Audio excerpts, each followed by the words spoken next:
نحمده ونصلي على رسوله الكريم.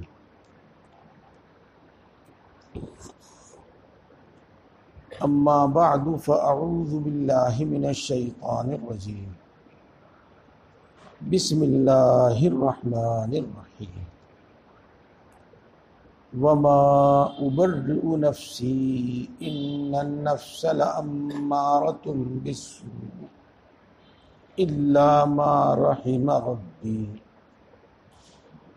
صدق اللہ العظیم. محترم بزرگوں اور دوستوں، ہم سب کا ایک مقصد ہے، اور وہ مقصد یہ ہے کہ ہم اللہ تبارک و تعالیٰ کے پورے فرما بردار بندے ہو جائیں. بس یہ ہے ہمارا مقصد.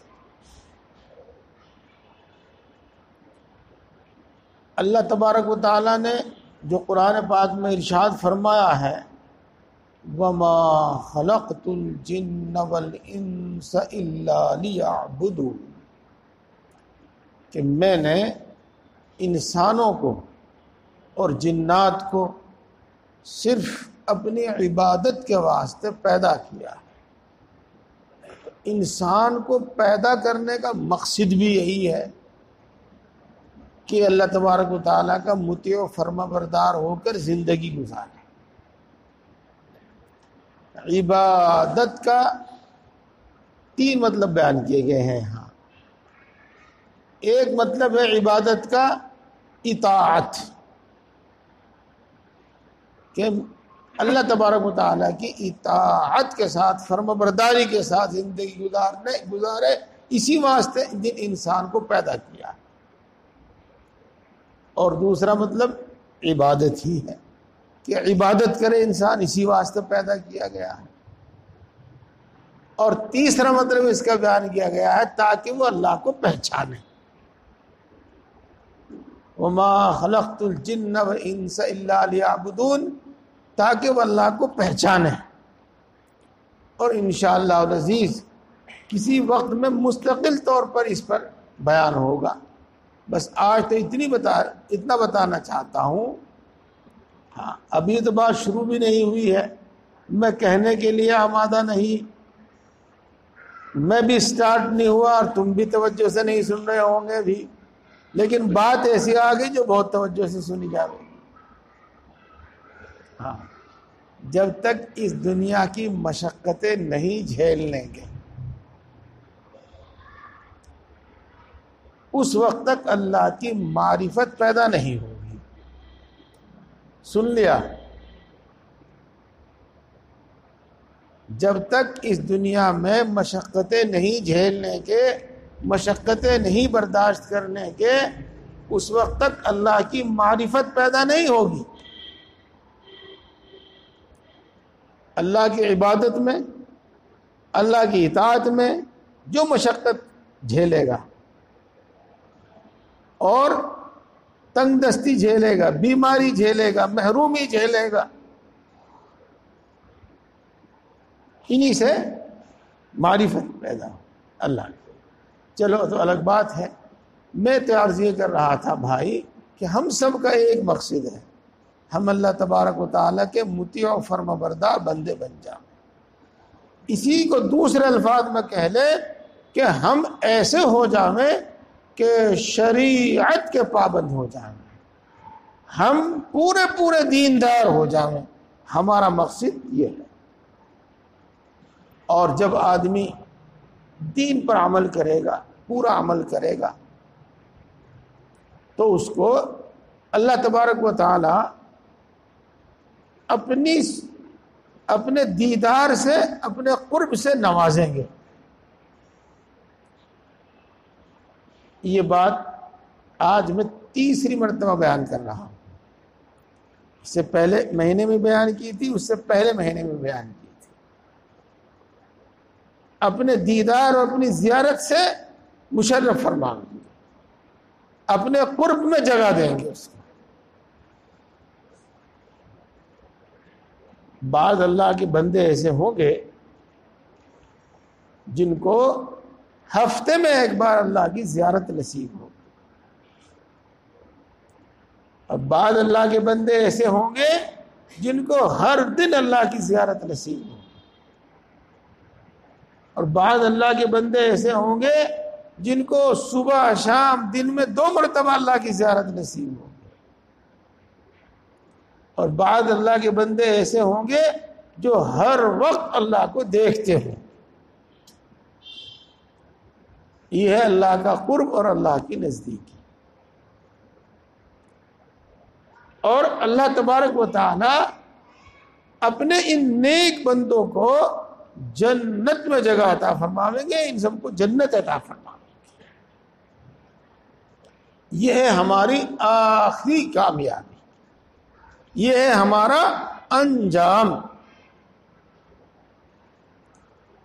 بتایا تھا، یاد ہوگا آپ کو پچھلے مہینے کے الفاظ، انسان کا انجام یا تو آگ ہے یا اس کا انجام باغ ہے،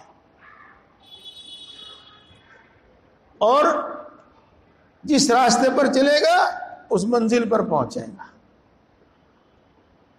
باغ والے راستے پر جائے گا، چلے گا، باغ میں پہنچے گا، جنت میں پہنچے گا، اور آگ والے راستے پر چلے گا، آگ میں پہنچے گا، جہنم میں پہنچے گا۔ اللہ نے جنت کا راستہ، اپنے تک پہنچنے کا راستہ ہمیں بتایا، اور وہ کیا ہے؟ یوں کہہ لو نیک اعمال، ایمان کے ساتھ نیک اعمال، ایمان کے ساتھ اچھے اعمال، یہ ہے، انہی کو ہم کہتے ہیں تقوی، اسی کو کہتے ہیں ہم تقوی۔ اللہ کی اطاعت کرتے ہوئے اور اللہ کی نافرمانی سے بچتے ہوئے زندگی گزارنا، اسی کو ہم کہتے ہیں شریعت پر عمل کرنا، سنت پر عمل کرنا۔ یہ ایک بات بار بار آتی ہے، نیک اعمال، نیک اعمال۔ میرے دوستو، اس وقت تک آدمی نیک عمل کرنے والا نہیں ہو سکتا، اس وقت تک آدمی نیک نہیں ہو سکتا جب تک وہ گناہ نہ چھوڑ دے۔ یہ بات بار بار آپ نے سنی ہوگی، اب آج اور سنیے ذرا وضاحت کے ساتھ۔ نماز، روزہ، حج، زکوٰۃ، یہ تو نیک اعمال ہیں ہی۔ اس کے بعد ایک حکم ہے ہم کو حلال کھانا، حلال کھانے کا ہمیں حکم ہے، اور حلال کھانا ایک نیک عمل ہے، اور حلال کھانا ایک بہت بڑی عبادت ہے جی۔ اور یہ نیک عمل اور یہ عبادت کب ہوگی؟ جب حرام سے بچے گا، خیانت سے بچے گا، رشوت سے بچے گا، چوری سے بچے گا، حق تلفی سے بچے گا، تب یہ حلال کھاوے گا۔ تو حلال کھانا ایک نیک عمل، اور اس نیک عمل کو کب کر سکے گا وہ؟ جبکہ گناہ سے بچے گا، یعنی حرام سے بچے گا، دوسرے کی حق تلفی سے بچے گا، خیانت سے بچے گا، رشوت سے بچے گا، وغیرہ وغیرہ۔ اور اسی طریقے سے میرے دوستو، پاک دامن رہنا، پاک دامن رہنا، پاک دامن رہنے کا مطلب آپ سمجھتے ہیں، جس کا قرآن پاک میں حکم ہے، حدیثوں میں حکم ہے۔ اور یہ نیک عمل اس وقت ہو سکے گا جب زنا سے بچے گا، زنا سے نہیں بچے گا تو پاک دامن رہنا جو ایک نیک عمل ہے، یہ نیک عمل اس سے نہیں ہو سکے گا۔ ہمیں حکم دیا گیا ہے سچ بولنے کا، تو سچ بولنے پر عمل کب ہوگا؟ جب جھوٹ سے بچے گا، جب دھوکے سے بچے گا. ہمیں حکم دیا گیا ہے انصاف کرنے کا، اور انصاف کب کرے گا آدمی؟ جب ظلم سے بچے گا.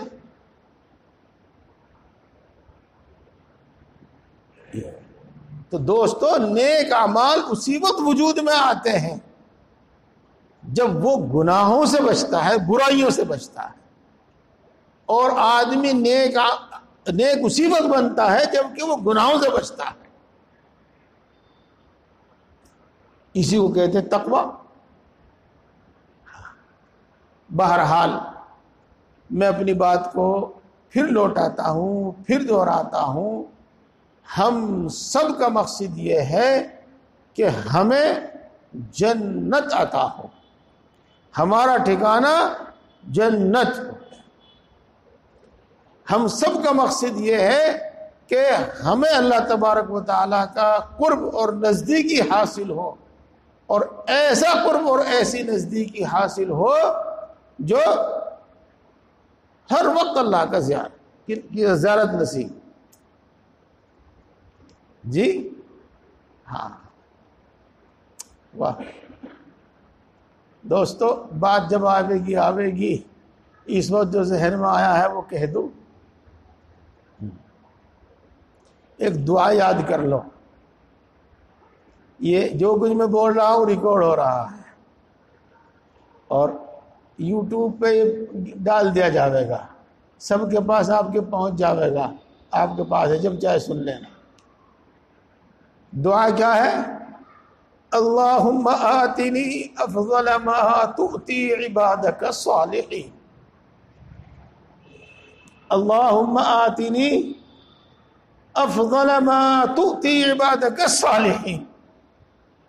اے اللہ، جو آپ اپنے نیک بندوں کو عطا فرماویں گے وہ آپ مجھے بھی عطا فرما دیجئے. اللہم آتنی افضل ما تؤتی عبادک الصالحین.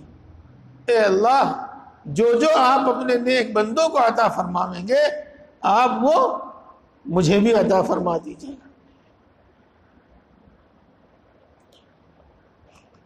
بہرحال یہ ہے، وہاں تک پہنچنے کا راستہ شریعت ہے، وہاں تک پہنچنے کا راستہ سنت ہے،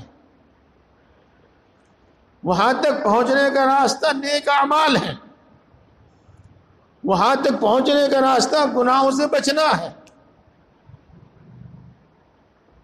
یہ راستہ ہے وہاں. جی دوستو، اس سے پہلے مہینے میں نے آپ کو بتایا تھا کہ سب سے بڑی رکاوٹ وہ ہمارا نفس ہے، اور سب سے بڑی رکاوٹ وہ ہماری خواہشات ہیں.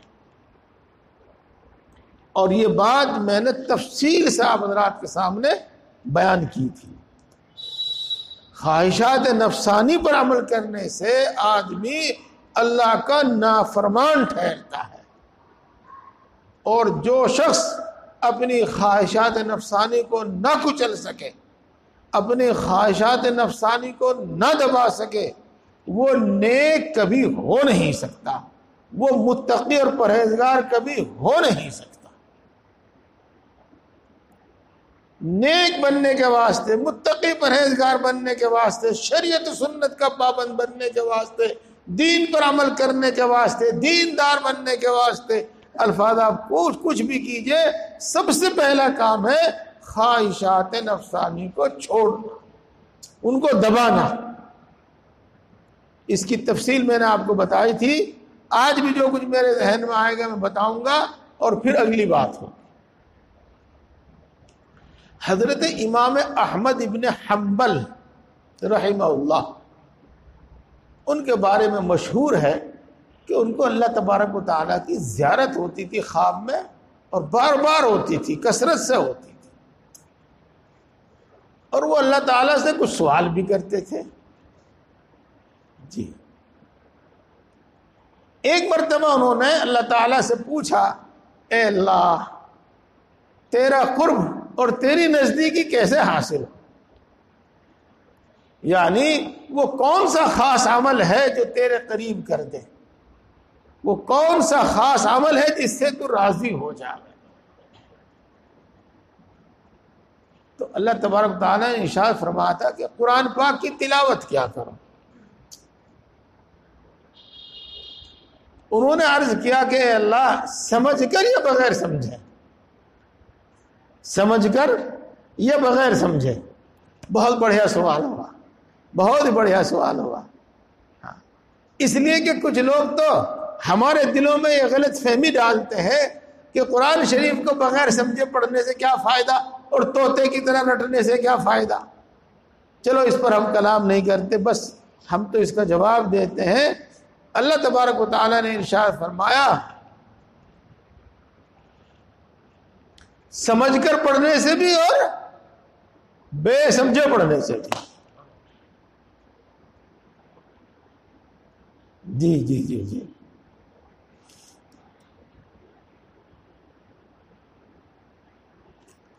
ایک بزرگ گزرے ہیں، ان کا نام ہے حبیب عجمی۔ حبیب نام ہے، حبیب، اور عجم کہتے ہیں عرب کے علاوہ دوسرے خطے کا رہنے والا۔ وہ عجمی تھے، عربی نہیں تھے، تو ان سے قرآن پاک اچھی طرح نہیں پڑھا جاتا تھا، تجوید اچھی طرح نہیں پڑھا جاتا تھا، لیکن اپنے زمانے کے مشہور بزرگ، مشہور اہل اللہ میں سے تھے۔ میرے حضرت نے سنا ہے واقعہ، حضرت شیخ حضرت مولانا مسیح اللہ خان صاحب نور اللہ مرقدہ،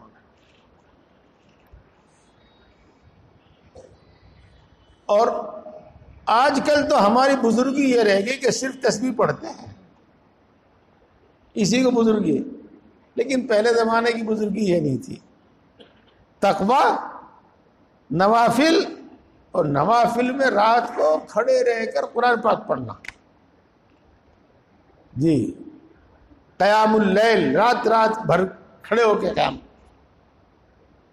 آج بھی میں آپ سے عرض کرتا ہوں، نصیحت کرتا ہوں، آپ میں سے جو حافظ ہیں اور ماشاءاللہ ابھی جوان بھی ہیں، ابھی ان کے پاس موقع ہے، ابھی ان کے پاس فرصت ہے، اگر ان کا خوب اچھا یاد ہے پھر تو کوئی بات ہی نہیں تو آدھا پارا کئی مرتبہ دن میں پڑھ لیا کرو، 2 مرتبہ، 3 مرتبہ، 4 مرتبہ، اتنی بار پڑھ لیا کرو کہ وہ تمہیں یاد ہو جائے،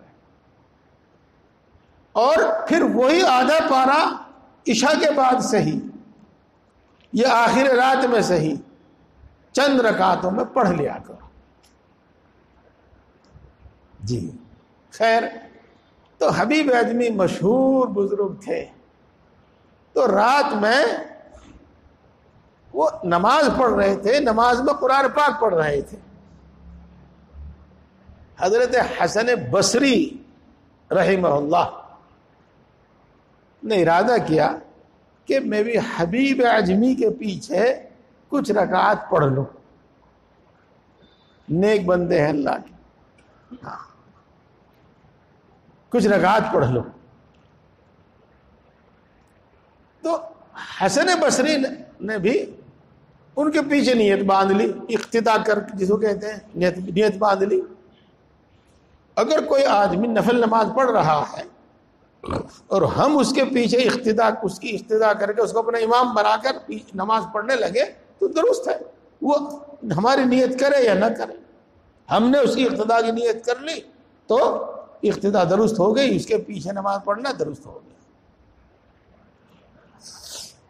کچھ دیر تک قرآن پاک سنا حسن بصری نے، لیکن وہ حبیب عجمی تھے، اچھی طرح قرآن پاک نہیں پڑھ سکتے تھے، تو حضرت حسن بصری نے قرآن پاک کی ان غلطیوں کی طرف دھیان کر کے نیت توڑ دی اور ان کے پیچھے نماز نہیں پڑھی۔ جب 2 رکعت کی نیت باندھ لی تو 2 رکعت تو اب پوری کرنی لازم ہوگی، انہوں نے قاعدے کے مطابق 2 رکعت کی قضا کر لی ہوگی، لیکن بہرحال حبیب اعظمی کے پیچھے پھر نفل نہیں پڑھے۔ جب وہ سوئے اللہ تعالیٰ کو خواب میں دیکھا، اور پوچھا اے اللہ تیرا قرب اور تیری نزدیکی کیسے حاصل ہو. حضرت امام احمد کی بات سنی، انہوں نے یہ سوال کیا. اب حسن بصری کی بات سن رہے ہو، انہوں نے یہ سوال کیا. کیونکہ اس بندے مومن کی طلب ہی یہی ہے، آخری طلب ہی یہی ہے. اللہ تبارک و تعالی نے فرمایا حبیب اجمی کے پیچھے نماز پڑھنے سے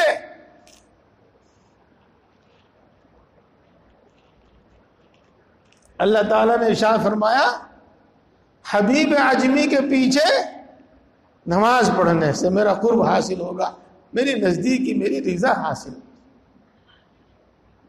تو قرآن پاک پڑھنا، سمجھ کر پڑھنا، بے سمجھے پڑھنا.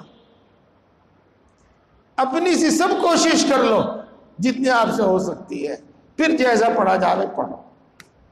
پہلی دونوں بات یاد رکھنا، کبھی صرف آخری بات یاد رکھو. اپنی سی کوشش کر لو، پھر جیسا پڑھا جاوے پڑھو. جی خیر. ایک مرتبہ امام احمد بن حنبل نے اللہ تبارک و تعالیٰ کو خواب میں دیکھا. پھر اللہ سے یہ سوال کیا اے اللہ تجھ تک کیسے پہنچا جائے. تو اللہ تبارک و تعالیٰ نے جواب عنایت فرمایا. یہ بھی میرے شیخ اول حضرت مولانا مسیح اللہ خان صاحب کا سنایا ہوا واقعہ ہے. اور فرمایا دع نفسک وتعال، اپنے نفس کو چھوڑ دے، اپنی خواہشات نفسانی کو چھوڑ دے اور آ جا، پھر میرے تیرے درمیان کوئی آڑ نہیں ہے، پھر میں تجھ سے دور نہیں ہوں. یہ ہے میرے دوستو اللہ تک پہنچنے کا راستہ. دع نفسک وتعال. آپ میری ان دونوں باتوں کو الگ الگ نہ سمجھنا. اللہ تک پہنچنے کا راستہ ہے شریعت اور سنت، یعنی نیک اعمال. اور نیک اعمال پر چلا جا سکتا ہے نفس کے تقاضوں کو دبا کر، خواہشات نفسانی کو دبا کر. اس لیے کہا کہ نفس کو چھوڑ دے، نفس خواہشات کو چھوڑ دے، پھر تو شریعت سنت کا پابند ہو جائے گا، نیک اعمال کا تو پابند ہو جائے گا، اور وہی ہے راستہ مجھ تک پہنچنے کا. آگے ہوگی بات سب. ہاں بڑا مزہ آتا ہے عورتوں کو دیکھنے میں. جی بڑا مزہ آتا ہے راتوں موبائل دیکھنے میں. اور راتوں کون دیکھے گا موبائل؟ ہاں ضرورت کا کام تو تھوڑی دیر کا ہے، خبر بھی سنے گا تو تھوڑی دیر، واہیات دیکھے گا ساری رات بھی کم ہے اس کے لیے. بڑا مزہ ہے اس میں. اور سارے دن محنت کرنے کے بعد 500 روپے حاصل ہوئے زیادہ سے زیادہ، اور جھوٹ اور خیانت میں تھوڑی سی دیر میں 1000 روپے حاصل کر لیے، 2000 روپے حاصل کر لیے. بڑا مزہ ہے ان میں، اور بڑی کامیابی سمجھتا ہے آدمی اس کو. ہاں اس کا انجام نہیں پتا اس کو، اس کا نتیجہ نہیں پتا اس کو. ہاں سنو، خواہشات نفسانی کو دبانا، خواہشات نفسانی کو کچلنا، برے جذبات، برا جذبہ جو ہمارے اندر آوے اس کے تقاضے پر عمل نہ کرنا، برا داعیہ جو ہمارے اندر پیدا ہوا اس پر عمل نہ کرنا، چاہے ہم پہ جتنا زور پڑے. یہی مطلب ہے خواہشات کو کچلنا. وہ واقعہ سنانے سے پہلے ایک دوسرا واقعہ سنا دوں آپ کو. میں نے اپنے شیخ اول سے ہی سنا ہے. دہلی جامع مسجد میں بیٹھے ہیں ایک صاحب اور کہہ رہے ہیں نہ تو میرا خدا اور نہ میں تیرا کہنا مانوں. ہر آدمی سنتا، اپنے طور پر کچھ نہ کچھ مطلب لیتا، اور اپنے دماغ سے ان صاحب کو کچھ برا بھلا کہتا اور گزر جاتا. ایک صاحب نے پوچھا کہ بھائی کس کو کہہ رہے ہو، کیا کہہ رہے ہو، کس کو کہہ رہے ہو؟ انہوں نے کہا کہ میرا نفس، میری طبیعت، میرا جی، میرا دل چاہ رہا ہے حلوہ کھاؤں،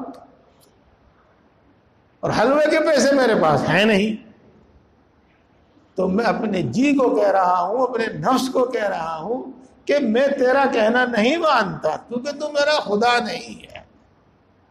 میرے دوستو، خواہشات نفسانی کو کچلنے کا یہ مطلب، اگر وہ خواہش نفسانی کے تقاضے پر عمل کرتے تو کیا کرتے؟ چلو جناب کسی نہ کسی طرح حلوہ کھاویں گے، جو بھی صورت بن سکے، مانگیں گے کسی سے، میرا بچہ بیمار ہے، میری ماں بیمار ہے، میرا فلانا بیمار ہے، بھیک مانگیں گے، اور پھر آ کر بیٹھ کے ہوٹل پہ مزے سے حلوہ کھاویں گے، یا ڈائریکٹ حلوائی مانگ لیں گے، اور یوں نہیں کام چلے گا، کسی اور طریقے سے دھوکہ دھڑی سے کچھ حاصل کریں گے، پھر آ کے حلوہ کھاویں گے۔ یہ تو ہوگا نفس کے تقاضے پر عمل، اور اس خواہش کے پر عمل ہی نہ کرنا، اس تقاضے پر عمل ہی نہیں کرنا، یہ ہو گیا خواہش کو دبانا۔ یہ ایک واقعہ سنو جو میں سنانا چاہ رہا تھا۔ حضرت نظام الدین اولیاء محبوب الہی دلی میں جن کا مزار ہے، وہ بیمار ہو گئے، اور بیمار بھی ہو گئے بہت سخت، بے ہوشی رہتی، اور ایسی حالت ہو جاتی جیسے کہ بس اب اللہ کو پیارے ہو۔ جی ہاں، اخلاص کے ساتھ اللہ والوں سے جو محبت ہوتی ہے وہ محبت بہت ہی زیادہ ہوتی ہے۔ جو ان کے مریدین تھے، ان کے خلفاء تھے، ان کے چاہنے والے تھے، ان پر یہ بات بڑی بھاری تھی۔ جی ہاں، واقعات میں واقعات یاد آتے رہتے ہیں، لیکن چھوڑیے چلو، سب کچھ علاج کیا لیکن صحت نہیں ہوئی، تندرستی نہیں ہوئی۔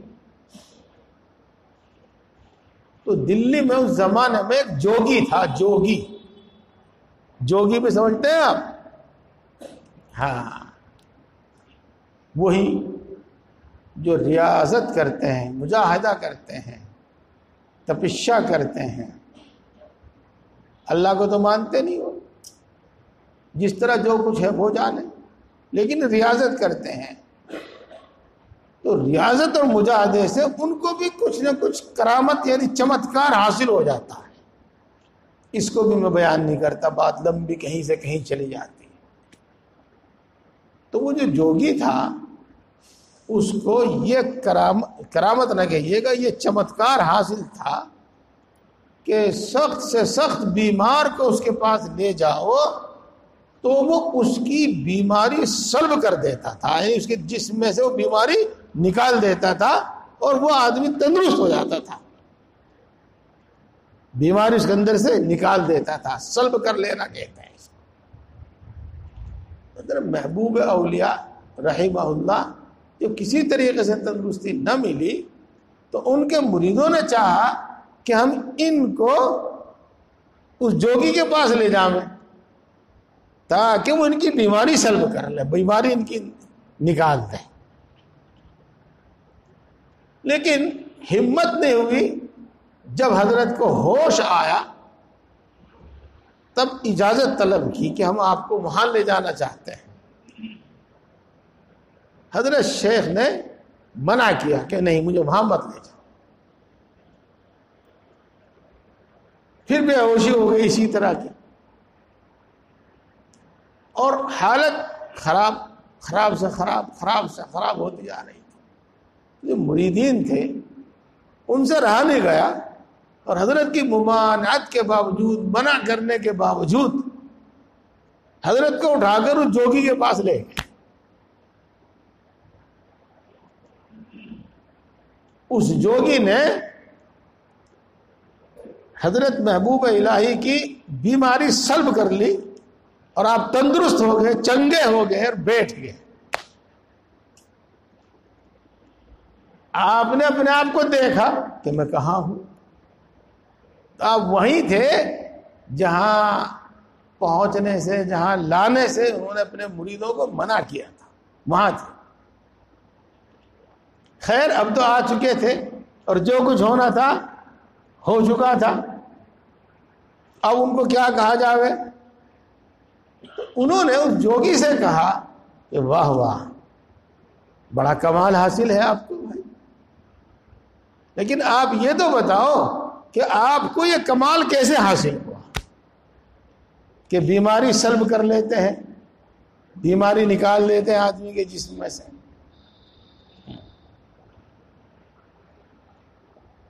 انہوں نے کہا کہ میرے گرو نے مجھے نصیحت کی تھی کہ اپنی خواہش نفس کے خلاف کرنا، اپنی خواہش نفس کے تقاضے پر کبھی عمل نہ کرنا. تو میں نے خواہش نفس کے تقاضے پر عمل نہیں کیا، ہمیشہ اس کے خلاف کیا، اس لیے مجھے یہ چمتکار اور یہ کمال مجھے اس لیے حاصل. آگے چلنے سے پہلے میں آپ کو یہی بتلانا چاہتا ہوں کہ خواہشات نفسانی ان میں مزہ بہت ہے،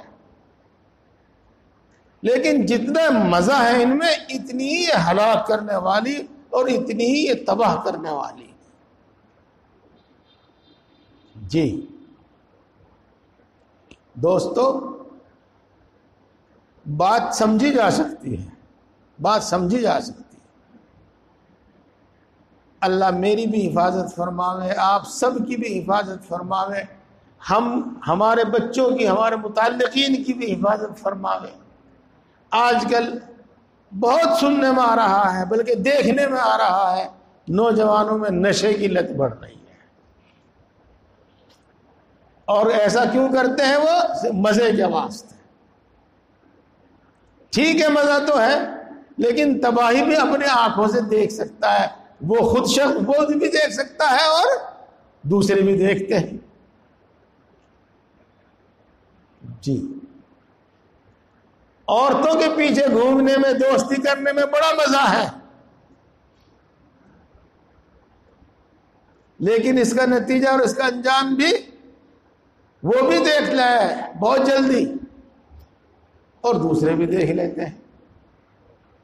مال کی بھی تباہی، جان کی بھی تباہی اور عزت و آبرو کی بھی تباہی. یہ تو مزہ تو ہے لیکن تباہی ہے. اور خواہشات نفس کو دبانے میں مزہ نہیں، تکلیف ہے، لیکن اس کا انجام بہت اچھا ہے. یہ بتانا چاہتا. خیر جو میں نے آپ کو بتایا اس پر غور کیجئے، اس کو سمجھیے.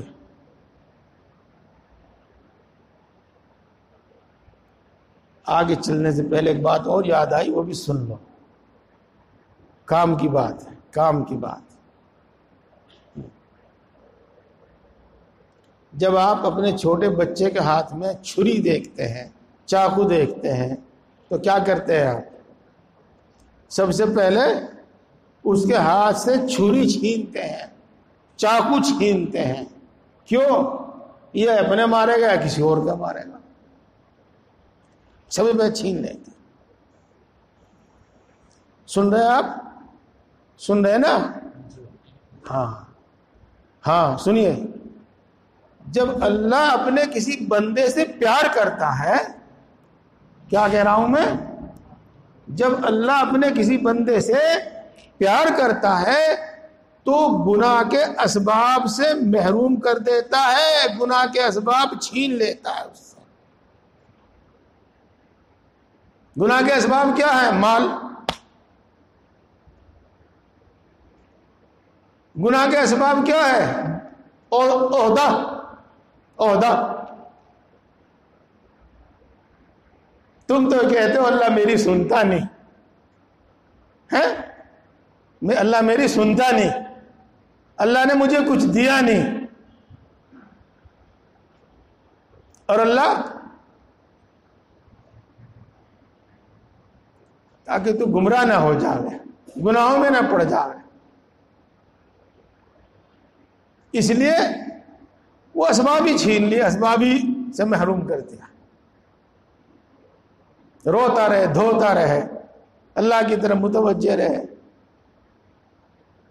گناہوں سے بچے، آخر کار گناہوں کا ارادہ ہی چھوڑ دیں۔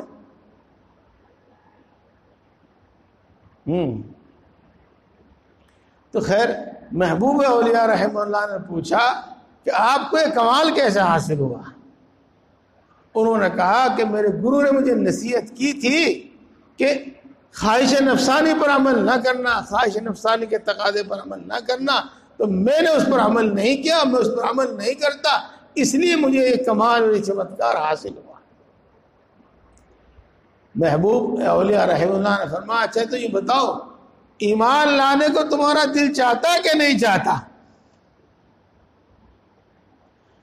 انہوں نے کہا کہ نہیں چاہتا۔ ہاں تو پھر تم اس خواہش نفس کے خلاف کیوں نہیں عمل کرتے؟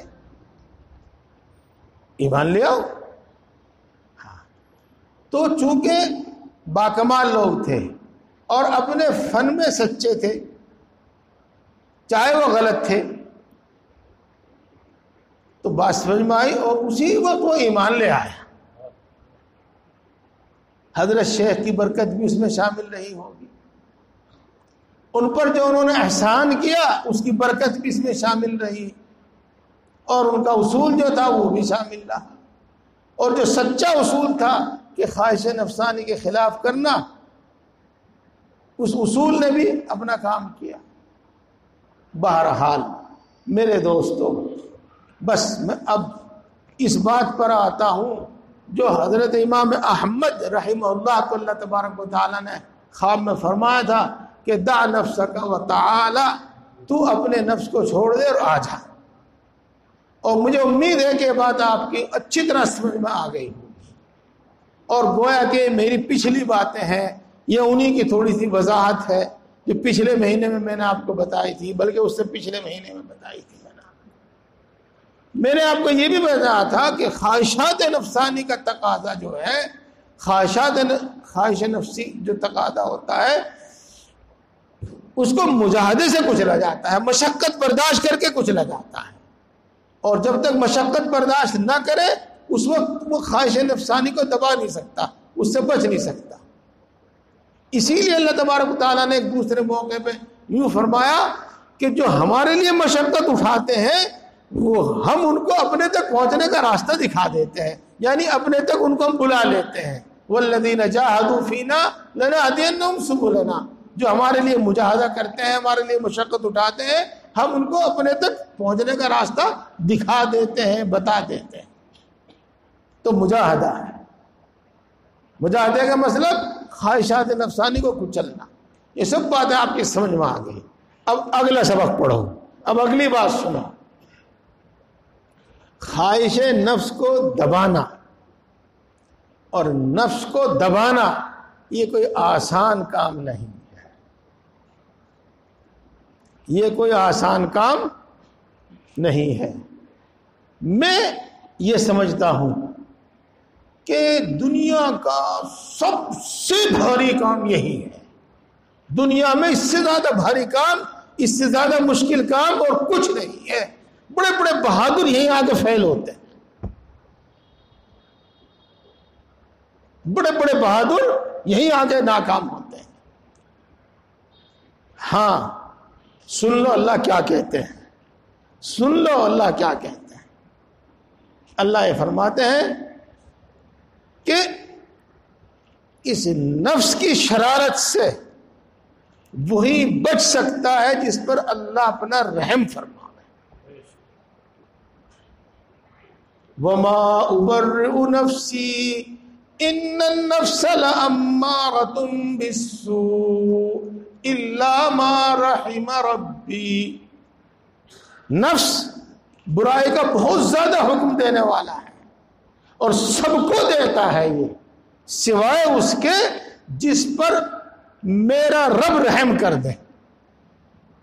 میرا رب رحم کر دے۔ تو میرے دوستو اگلا سبق یہ ہے کہ ہم اللہ کی رحمت کو اپنی طرف متوجہ کریں تاکہ نفس کے شر سے بچ سکیں۔ آج کا سبق یہ ہے،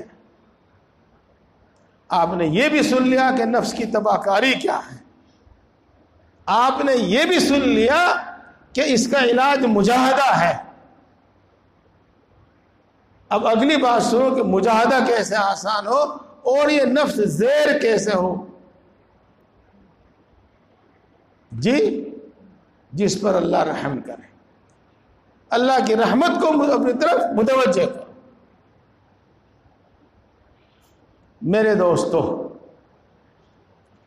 علماء اور مشائخ ان باتوں کو خوب جانتے اور خوب سمجھتے ہیں، وہ اس راستے سے گزرے ہوئے ہوتے ہیں اور وہ سنے ہوئے بھی ہوتے ہیں، بیتے ہوئے بھی ہوتے ہیں، ان پر خود پر بیتی بھی ہے اور انہوں نے سنا بھی ہے، بلکہ انہوں نے دوسروں کو دیکھا بھی ہے۔ تو سنو، آپ حضرات میں سے ماشاءاللہ بہت سے کام کرتے ہیں اور کچھ پابندی سے کرتے ہیں تو کچھ ناغہ کے ساتھ کرتے ہیں اور کچھ کرتے بھی نہیں ہو۔ آج سے پلے گرے باندھ لو، آج سے پکا عہد کر لو، آج سے پکا عہد کر لو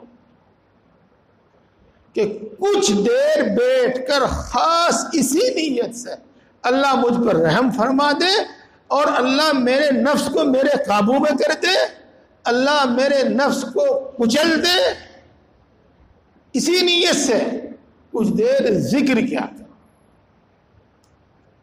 اس ذکر سے اللہ کی رحمت متوجہ ہوگی، اس ذکر سے اللہ کی رحمت متوجہ ہوگی۔ وہ میں بعد میں بتاؤں گا، ایک دوسری بات یاد آ گئی کہ بھی ذہن سے نکل جائے، وہ بتا دوں گا۔ جی، جب دل میں برا خیال آوے، گناہ کا تقاضا یہ برا خیال ہے، ارے پڑھے رہو بھائی، نماز بھی پڑھ ہی لیں گے، یہ برا خیال ہے۔ جب دل میں کوئی بھی برا خیال آوے تو دیکھو، ایک تو اس کی طرف سے بے توجہی برتو، اور یہ نفس کا تقاضا ہے، اب فوراً اللہ کی طرف متوجہ ہو جاؤ اور اسی وقت کسی ذکر میں مشغول ہو جاؤ، اسی وقت کسی ذکر میں مشغول ہو جاؤ۔ جی ہاں، اللہ سے دعا کر دو، کرنے لگو۔ یہ ہمیشہ کا علاج بتا دیا میں نے آپ کو، اپنے نفس کا ہمیشہ کا علاج بتا دیا۔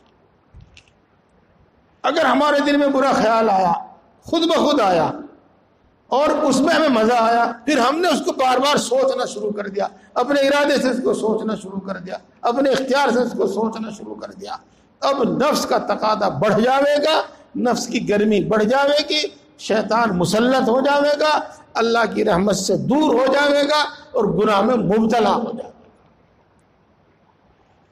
اس خیال سے دھیان ہٹاؤ اور ذکر میں مشغول ہو جاؤ، اور بلکہ اللہ سے دعا کرو، اللہ اس آفت سے مجھے بچا لے۔ تو انشاءاللہ العزیز اس برے خیال سے اور اس برے خیال کے تقاضے سے یعنی گناہ سے بچ جاؤ۔ یہ تو درمیان میں ایک بات بتا دی، روزمرہ کی بات بتا دی۔ جی، جب بازار میں جاتے ہیں تو کیا دعا پڑھنی چاہیے؟ چوتھا کلمہ۔ جی، کیوں؟ کہ بازار گناہوں کی جگہ ہے۔ اب جب ہم وہاں پر چوتھا کلمہ پڑھتے رہیں گے تو اللہ کی رحمت متوجہ ہوگی، اور نفس پر کنٹرول کرنا، اس کے تقاضے کو دبانا، گناہوں کے تقاضے کو دبانا اور گناہوں سے بچنا آسان ہو جائے گا۔ مسنون دعاؤں کے کیا کیا حکمت ہے، کیا کیا فائدے۔ جی، تو میرے دوستو، کچھ دیر بیٹھ کر ذکر کیا کرو، خاص اسی نیت سے کہ یہ نفس ہمارا قابو میں ہو جائے اور وہ کوئی نئی بات نہیں بتائی میں نے آپ کو، وہ میں نے آپ سب کو بتا رکھا، آج دوبارہ بتاتا ہوں، اور اس کی پابندی کی آپ کو ہدایت کرتا ہوں اور اس کی پابندی کی تاکید کرتا ہوں، اور وہ کیا ہے؟ لا الہ الا اللہ کا ذکر۔ جو حضرات 12 تسبیح پڑھتے ہیں وہ 12 تسبیح پابندی سے پڑھیں، جو حضرات 12 تسبیح نہیں پڑھتے، 3 پڑھتے ہیں، 6 پڑھتے ہیں، 11 پڑھتے ہیں، جو پڑھتے ہیں بہرحال وہ پڑھیں، اور جو نہیں پڑھتے ان کو بھی آج یہاں حاضرین کو آج تلقین کرتا ہوں، نصیحت کرتا ہوں کہ 3 مرتبہ 3 تسبیح ضرور پڑھ لیا کریں، کسی نیت سے کہ اللہ اس نفس کو کچل دے، اس نفس کو دبا دے، اور یہ برے خیال اور گناہوں کے جو تقاضے آتے ہیں اللہ ان پر مجھے قدرت دے دے کہ میں ان کو دبا سکوں۔ ذکر کیا کرنا؟ لا الہ الا اللہ، لا الہ الا اللہ، لا الہ الا اللہ، یہ ذکر کیجیے۔ کس طرح سے؟ جب کہیں لا الہ تو یہ سوچئے کہ میرے دل میں سے، یا یوں کہو میرے نفس میں سے بات ایک ہی ہے، تمام خواہشات نکل گئی۔ اور جب کہیں الا اللہ تو یہ تصور کیجئے، یہ دھیان کیجئے کہ اللہ کی محبت میرے دل میں جم گئی، اللہ کی محبت سے میرا دل بھر گیا۔ یہ جو ذکر آپ کو بتایا گیا ہے یہ نفس کو کچلنے کے واسطے ہے، اور عام طور سے یوں تو اللہ کے بندے ہر طرح کے ہیں، جن کو آپ سنتے مادرزاد ولی بھی ہوتے ہیں، ماں کے پیٹ سے ولی پیدا ہوتے ہیں، ایسے بھی ہیں۔ کسی کا نفس بہت زیادہ شریر اور طاقتور ہے، کسی کا اس سے کم، کسی کا اس سے کم، کسی کا اس سے کم، کسی کا بہت کم، جی ہاں، لیکن عام طور سے اس کے بغیر کام چلتا نہیں۔ جو میں نے آپ کو بتایا اس کے بغیر کام چلتا نہیں، اور اس زمانے میں تو چلتا ہی چلتا نہیں۔ کیا کہا میں نے؟ اس زمانے میں تو چلتا ہی چلتا نہیں۔ جیسا کہ پہلے زمانے میں عام طور سے تندرستی رہتی تھی، دوائی وائی کی کوئی ضرورت نہیں پڑتی تھی، اور اب حال یہ ہے کہ بچہ ہو یا بڑا، بیمار ہو یا تندرست، کچھ نہ کچھ دوائی اس کو ضرور چاہیے، ذرا ذرا سی تبدیلی سے بیمار ہوتا ہے، دوائی چاہیے، دوائی چاہیے۔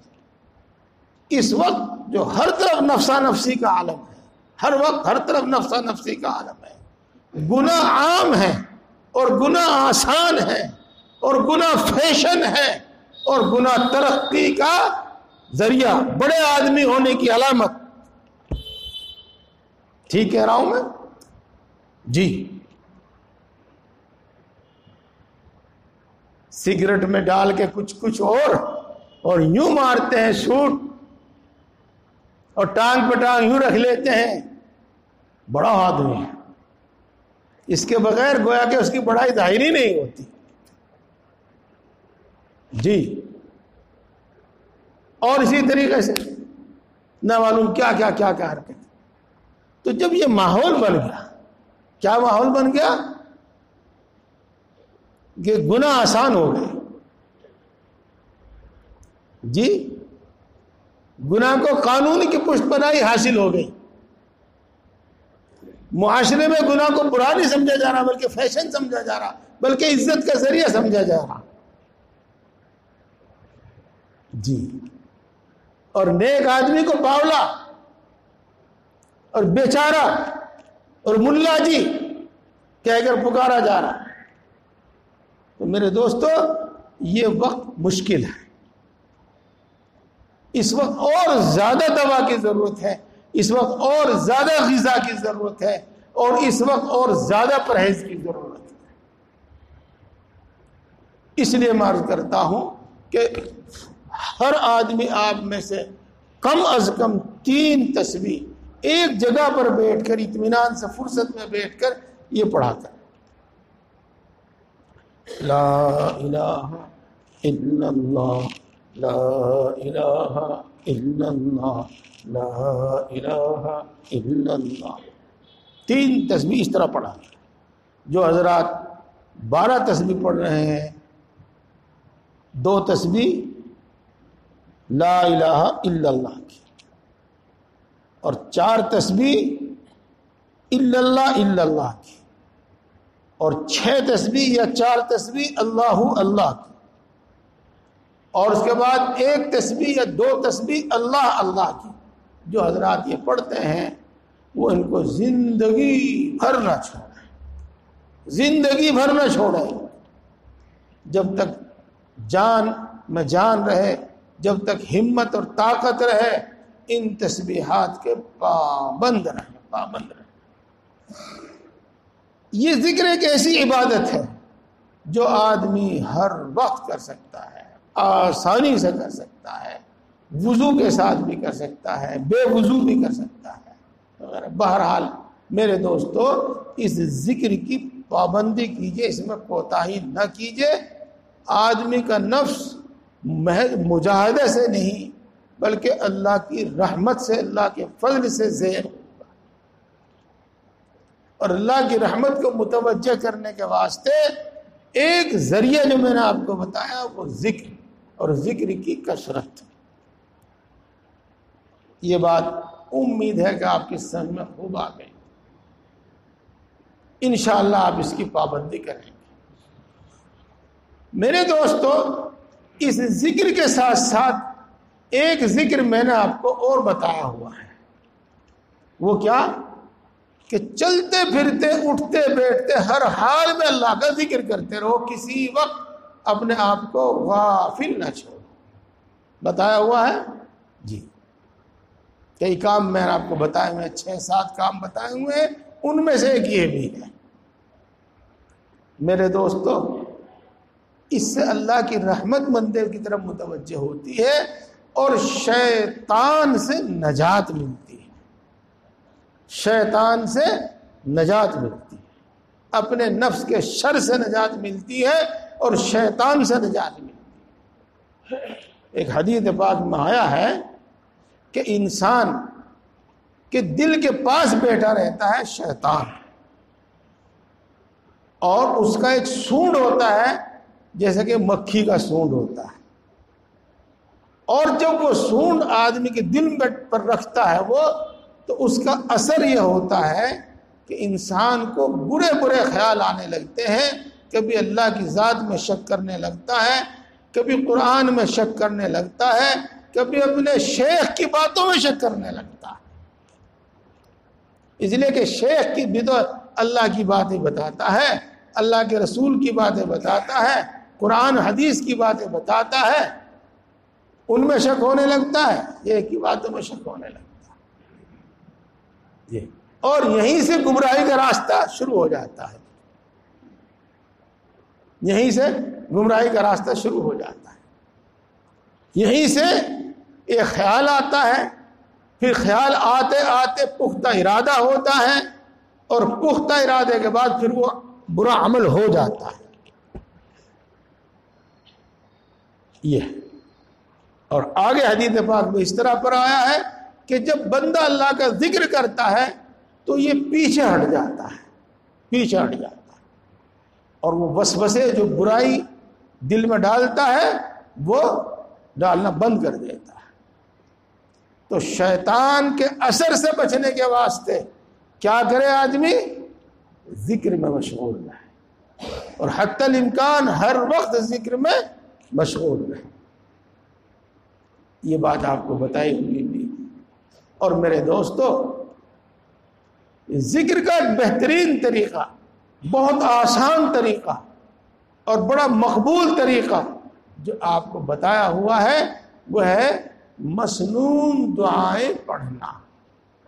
جس وقت کے لیے جس محل میں جس موقع پر جو مسنون دعا آئی ہے اس کو یاد کر کے اس کو پڑھنا. کہ رسول اللہ صلی اللہ علیہ وسلم نے ہر موقع محل کے اعتبار سے دعا اور ہر موقع محل کے اعتبار سے جو ذکر کیا ہے، یقیناً وہ اس سے افضل دوسرا کچھ ہو نہیں سکتا۔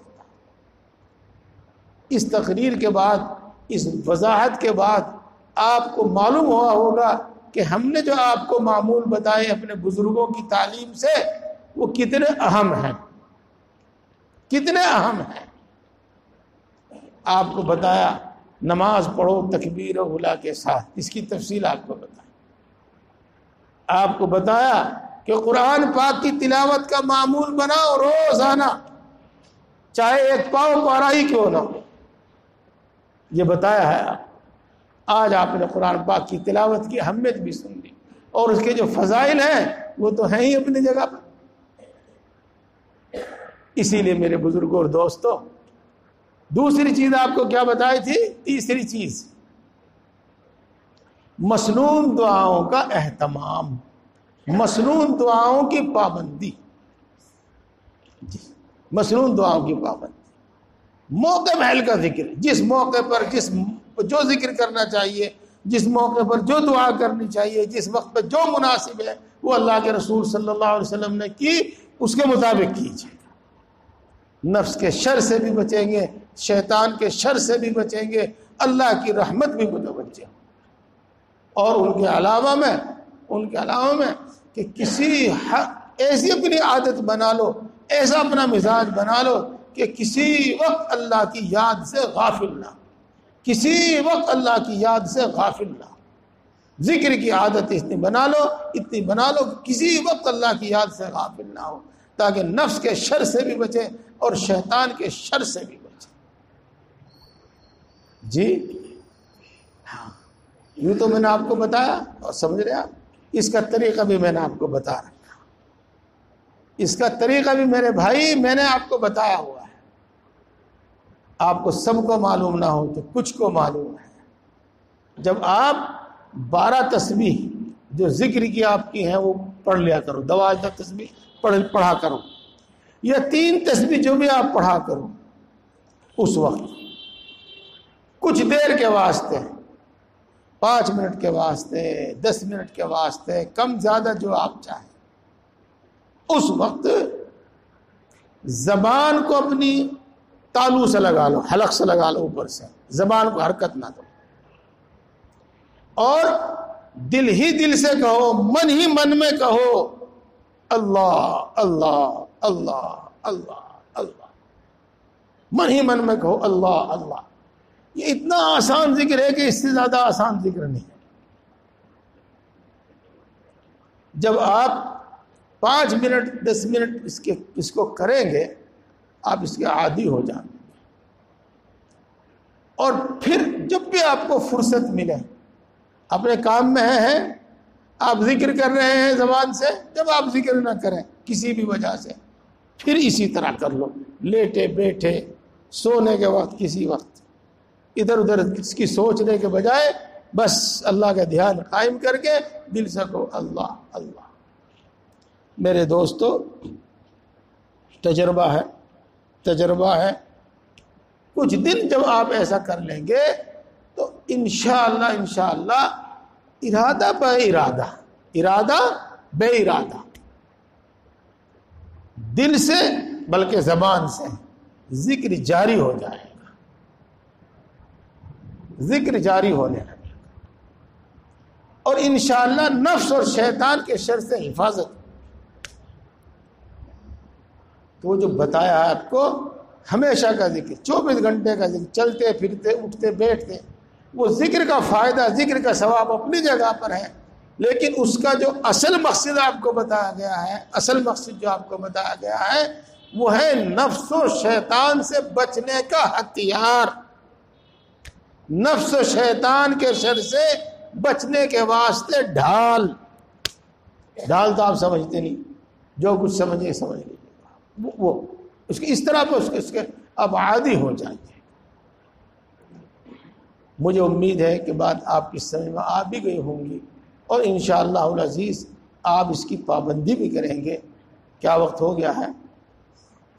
جی 7:30 ہو گئی۔ اذان کس وقت ہوگی؟ 8:45 بجے. اچھا دیکھو بات اب کچھ ذہن میں نہیں آ رہی ہے. جو بات میں کہنا چاہ رہا تھا وہ بات پوری ہو گئی ہے.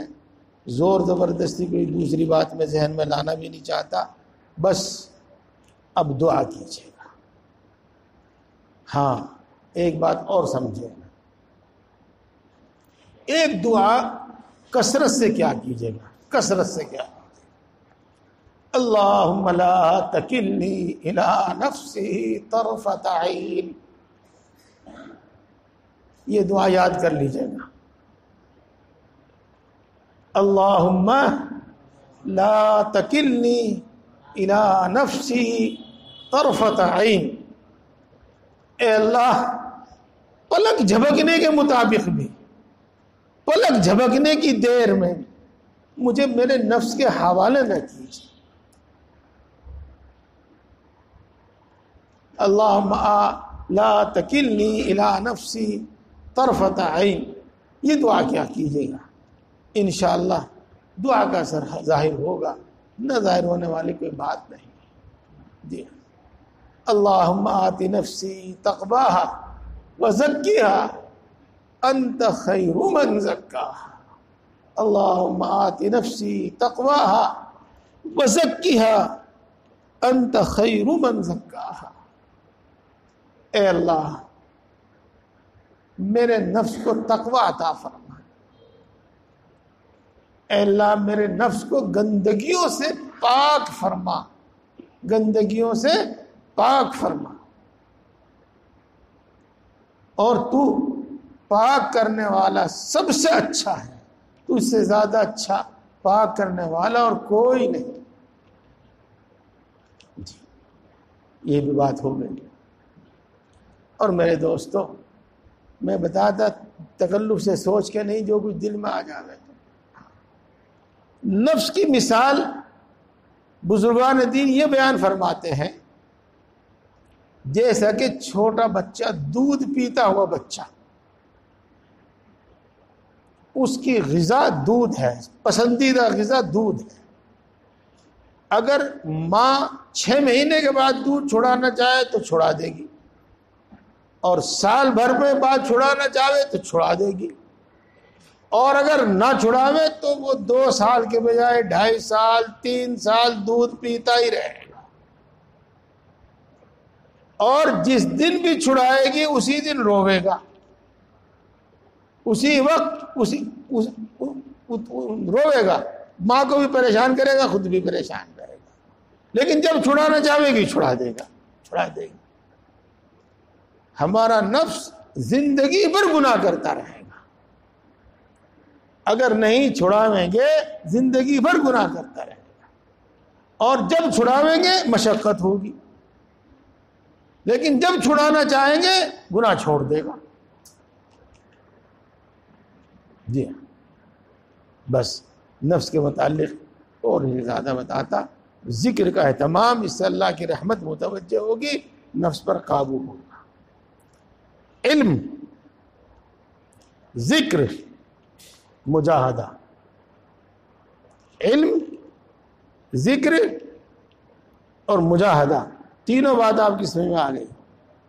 یہ انسان کو راہ راست پر لانے والی ہے, گناہ چھڑانے والی ہے, انسان کو اللہ کا مطیع و فرم بردار بندہ بنانے والی ہے, شریعت و سنت کا پابند بنانے والے ہیں, تقوی پیدا کرنے والی. یہ 3 چیز, اور 2 چیز ان میں بڑی معین و مددگار ہیں. ایک آخرت کی فکر, فکر آخرت, اور ایک اللہ والوں کی صحبت. اللہ تعالی ہم سب کو عمل کی توفیق عطا فرما. الحمدللہ رب العالمین الرحمن الرحیم مالک یوم الدین والصلاة والسلام علی سید الانبیاء والمرسلین محمد وآلہ واصحابہ اجمعین. اے اللہ تو سب سے بڑا ہے, ہر چیز پر قادر ہے, ہر چیز کا مالک ہے, ہر چیز کے خزانے تیرے قبضے میں ہیں. اے اللہ تیرے خزانے لامحدود ہیں, جو کم یا ختم ہونے والے نہیں ہیں۔ اگر تو اپنی مخلوق میں سے ہر ایک کو سمندروں کے برابر عنایت فرما دے تو بھی تیرے خزانوں میں کوئی کمی نہ آوے۔ اے اللہ تو بڑا مہربان ہے، سب پر مہربان ہے، بڑی بڑی نعمتوں سے نوازنے والا ہے، بغیر مانگے عطا فرماتا ہے، بلا استحقاق عطا فرماتا ہے، بلا عوض عطا فرماتا ہے، بے شمار عطا فرماتا ہے۔ اے اللہ تو بڑا مہربان ہے، سب پر مہربان ہے، بڑی بڑی غلطیوں کو معاف فرماتا ہے، بار بار معاف فرماتا ہے، معاف کرنے کو پسند کرتا ہے۔ اے اللہ ہم تیری انہی اچھی صفات کے واسطے سے تجھ سے مانگتے ہیں، ہم سب کو ایمان کامل عطا فرما، ہم سب کو ایمان کامل عطا فرما۔ اے اللہ ایمان کی لذت و حلاوت نصیب فرما۔ اے اللہ ایمانی تقاضوں پر عمل کرنے کی توفیق نصیب فرما۔ اے اللہ ایمانی صفات پیدا فرما۔ اے اللہ اپنے وعدوں کا پکا یقین ہم کو عطا فرما۔ اے اللہ اپنی صفات کی پہچان عطا فرما، اپنی صفات کا یقین عطا فرما۔ اے اللہ اپنی محبت عطا فرما، اپنی معرفت عطا فرما۔ اے اللہ اپنی محبت و معرفت عطا فرما۔ اے اللہ اپنے نبی کی محبت عطا فرما، نیک لوگوں کی محبت عطا فرما۔ اے اللہ دین کی صحیح سمجھ عطا فرما، ہم سب کو ہدایت عطا فرما اور دین کی صحیح سمجھ عطا فرما، ذکر کرنے والی زبان عطا فرما، شکر کرنے والا دل عطا فرما، طاعت و عبادت میں مشقت برداشت کرنے والا جسم عطا فرما۔ اے اللہ ہم سب کو اپنا فرما بردار بندہ بنا۔ آج تک جتنے گناہ کیے ہیں تمام گناہوں کو معاف فرما، ہر چھوٹا بڑا گناہ معاف فرما۔ اے اللہ پکی سچی توبہ نصیب فرما، توبہ پر استقامت نصیب فرما۔ اے اللہ گناہوں سے نفرت پیدا فرما، تمام گناہوں سے حفاظت فرما۔ اے اللہ ایک لمحے کے لیے ہمیں نفس و شیطان کے حوالے نہ فرما۔ اے اللہ ایک گھڑی اور ایک لمحے کے لیے ہمیں نفس و شیطان کے حوالے نہ فرما۔ اے اللہ اپنی طاعت و عبادت ہمارے لیے آسان فرما۔ اے اللہ نماز پڑھنا، تلاوت کرنا، ذکر کرنا، دعا کرنا، تمام گناہوں سے بچنا ہمارے لیے آسان فرما اور اس میں ہماری مدد فرما۔ اے اللہ ہم تیری عبادت کرتے ہیں، جیسی بھی کرتے ہیں اے اللہ اس کو قبول فرما، جتنی بھی کرتے ہیں اللہ اس کو قبول فرما، کامل درجے کی کرنے کی ہمیں توفیق نصیب فرما، زیادہ سے زیادہ عبادت کرنے کی ہمیں توفیق نصیب فرما۔ اے کریم آقا، کریم لوگ کھوٹی پونجی قبول کر لیتے ہیں، آپ ہماری ناقص عبادتوں کو قبول فرما لیجئے، ہماری ناقص عبادتوں کو قبول فرما لیجئے۔ اے اللہ ساری مخلوق تیری محتاج ہے، تو کسی کا محتاج نہیں ہے۔ اے اللہ ہم تیری ہی عبادت کرتے ہیں اور تجھ ہی سے مانگتے ہیں، تیرے سوا کسی سے کوئی امید نہیں رکھتے۔ اے اللہ تو ہم سب کی تمام ضرورتیں پوری فرما اور اپنے سوا کسی کا محتاج نہ بنا، اپنے سوا کسی کا محتاج نہ بنا۔ اے اللہ بڑھاپے میں، کمزوری میں جب ہمارے اعضاء بھی ہمارا ساتھ چھوڑ دے تو ہماری مدد فرما اور اس وقت ہماری روزی بڑھا دیجیے گا، اس وقت ہماری روزی بڑھا دیجیے گا۔ اے اللہ ہم سب کو صحت و قوت عطا فرما، ہمارے متعلقین کو، ہمارے بیوی بچوں کو، اللہ سب کو صحت و قوت عطا فرما، تمام بیماریوں سے شفا نصیب فرما۔ اے اللہ ہم سب کو خوشحالی عطا فرما، تنگ دستی سے حفاظت فرما، قرضوں سے سبکدوش فرما، غیب سے قرضوں کی ادائیگی کی صورتیں پیدا فرما، بابرکت حلال روزی عطا فرما۔ اے اللہ جن کو مکان کی ضرورت ہے ان کو کشادہ مکان عطا فرما، جن کو دکان کی ضرورت ہے ان کو موقع کی دکان عطا فرما، جن کو کاروبار کی تلاش ہے ان کو بابرکت حلال کاروبار عطا فرما، جن کو کاروبار عطا فرمایا ہے اللہ اس میں ترقی عطا فرما، اے اللہ اس کی ہر طرح سے حفاظت فرما۔ اے اللہ جن کو رشتوں کی تلاش ہے ان کو نیک و نبا والے رشتے عطا فرما، جن کے رشتے طے ہو گئے ہیں اے اللہ ان کی نکاح شادی کا انتظام فرما، غیب سے انتظام فرما۔ اے اللہ جن کو اولاد کی تمنا ہے ان کو نیک صالح اولاد عطا فرما، جن کو اولاد عطا فرمائی ہے اللہ ان سب کی اولاد کو نیک بنا، ملک و ملت کا خادم بنا، آنکھوں کی ٹھنڈک دل کی راحت بنا۔ اے اللہ ان کو آوارہ اور ناکارہ ہونے سے بچا لیجیے۔ اے اللہ ہمارے گھروں میں برکتیں نازل فرما، چین سکون اور سکینہ نازل فرما، ہمارے آپسی جھگڑے ختم فرما۔ اے اللہ خصوصاً ماں باپ اور اولاد کے جھگڑے ختم فرما، خصوصاً میاں بیوی کے آپسی جھگڑے ختم فرما۔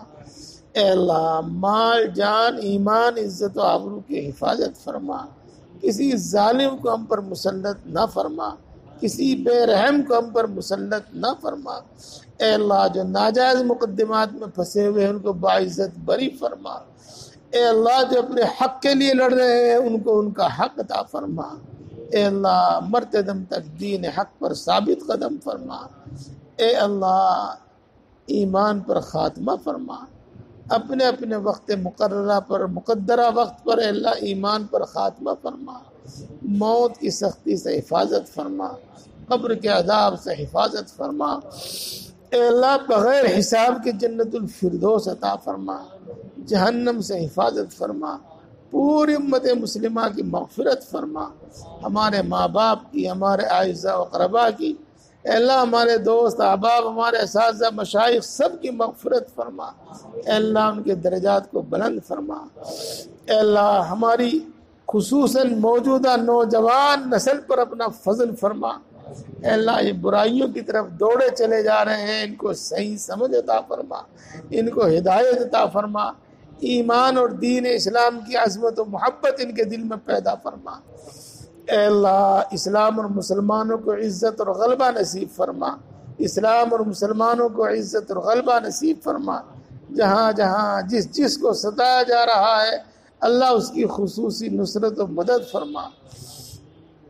اے اللہ اسلام اور مسلمانوں کے خلاف جو بھی سازشیں رچی جا رہی ہیں، جو بھی منصوبے بنائے جا رہے ہیں اللہ ان منصوبوں میں ناکام فرما۔